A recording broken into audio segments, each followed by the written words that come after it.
Fly fishing loved by so many in Maine. And that's why I decided to try it out in this month's My Maine Takes.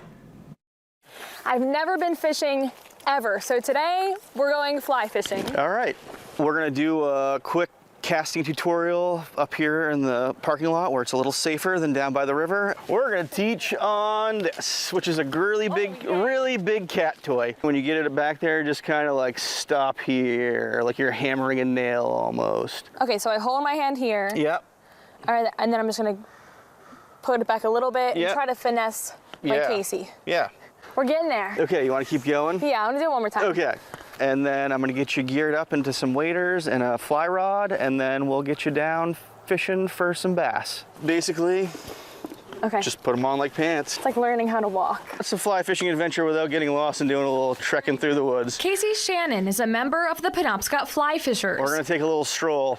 He gave me some warnings of what to look out for. This time of year, the water is getting colder, so you don't want to fall in the water, obviously. The rocks can be slippery, and hooks are always dangerous. Despite that, he says it's relaxing. Some people think it's kind of like meditating. Ernie McDonald is a director for the club. He says you don't have to learn how to cast 100 feet of line to fly fish. A lot of people think that fly fishing is a really tough thing to do. It isn't. We've made it. I waited 25 years for this. I know, right? So what are the odds we catch a fish today? I mean, probably about 30%. I like those odds. All right. I think it's gonna be good. All right. Yeah. I'm gonna put a fancy green one on there. Okay, so it has the hook on It has the hook on it.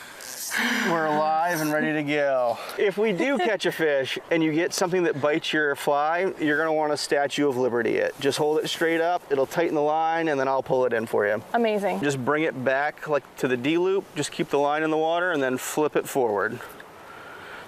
I think you're a pro. Do you move spots? Yeah, so fly fishing, you're pretty much always, like you fish here for 3 casts, take 2 steps that way, fish here. I tried listening to Casey's warnings of not falling into the water. Way to go. You want to take another step? Sure. See if we can't find one? But that didn't work out so well. I thought I was gonna go down.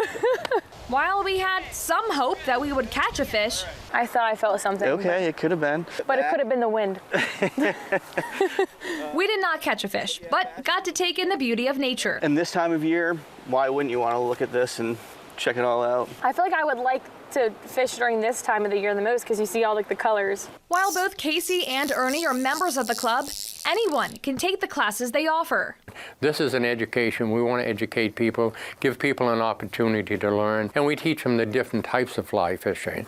Wet fly fishing, is it dry fly fishing, streamers, all of those things. To learn more, you can head to their website, penobscotflyfishers.com. Logan Hoffman, WABI TV5 News, Eddington. Yeah, so no fish, but it was so much fun. Yeah, you could just say, well, off camera, I caught a fish this big. Right. I actually got this one. Yeah, it was great. He had to help me. We both had to reel it in together. Yeah, just, you know, we had to put that in the trash as far as footage. So, yeah, good time. It is now 5